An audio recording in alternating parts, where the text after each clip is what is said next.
Olá! Hoje a gente vai mergulhar num assunto que está mudando o jogo para aqueles casos clínicos bem frustrantes, sabe? O transplante de microbiota fecal, ou TMF.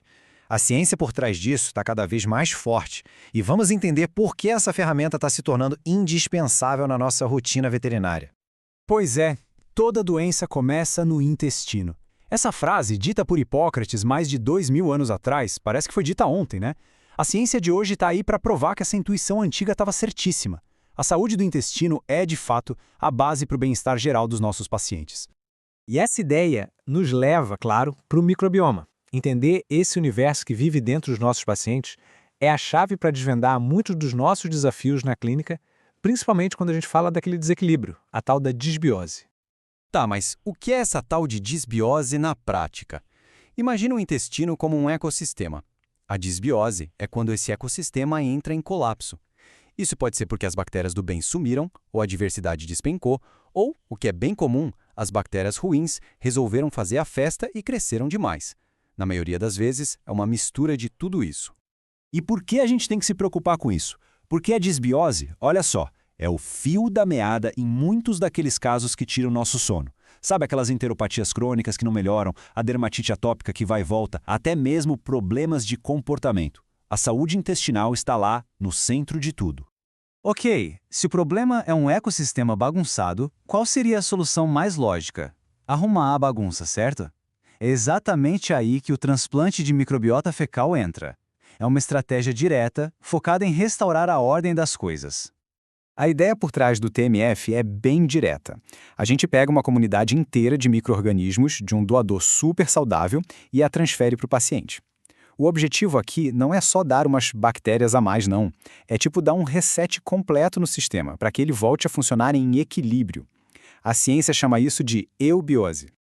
E olha que interessante, apesar de parecer algo super moderno, a ideia do TMF é milenar. A gente tem registros lá do século IV, na China. Então não, isso não é modinha. É um princípio que existe há muito tempo e que agora a ciência está conseguindo explicar e aprimorar. Beleza, vamos agora para a parte prática. Como é que isso funciona de verdade? E mais importante, como a gente faz isso na clínica de um jeito seguro e que realmente funcione? Olha, o mecanismo é bem mais sofisticado do que só trocar bactéria ruim por boa. Pensa de novo naquela ideia de restauração ecológica. Os novos micro-organismos chegam e começam a competir por espaço, por comida.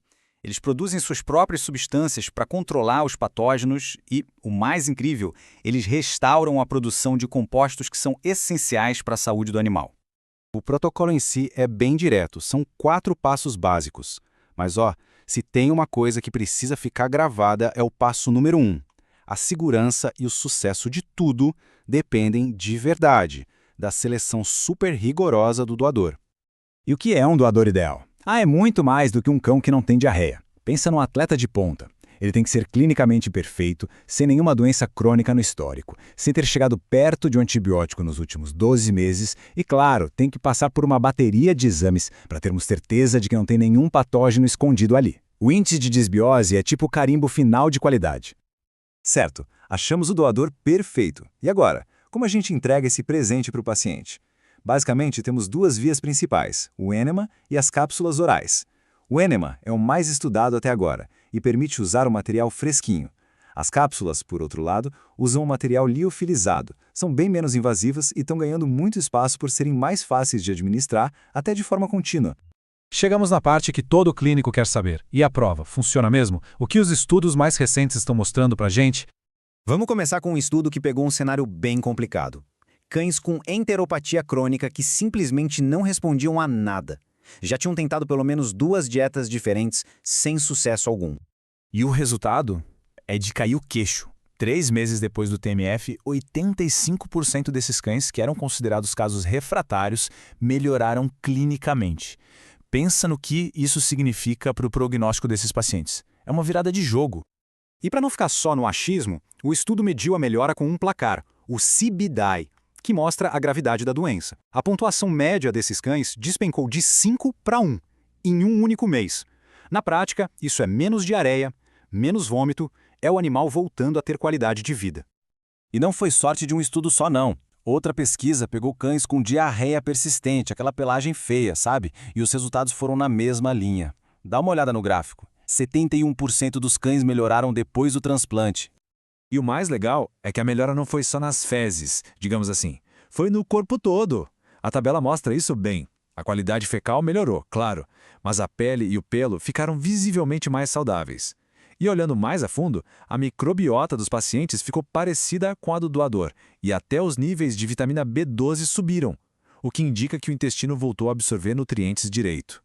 Então, o que a gente tira de tudo isso? Parece que estamos no começo de uma nova fase na medicina veterinária, uma em que a gente não trata só os sintomas, mas vai direto na fonte, modulando o microbioma. E o horizonte é muito maior do que só o intestino. As pesquisas já estão investigando o uso do TMF para obesidade, para epilepsia idiopática, para problemas cognitivos, até para ansiedade e agressividade. Aquelas famosas conexões intestino-cérebro e intestino-imunidade. Essa é a próxima fronteira. E tudo isso nos leva a uma reflexão final, para a gente pensar. Com base no que estamos vendo, o TMF deveria ser só aquela última cartada para o caso que já não tem mais esperança? Ou será que ele está se mostrando tão promissor que deveríamos começar a pensar nele como uma das primeiras opções no nosso arsenal terapêutico?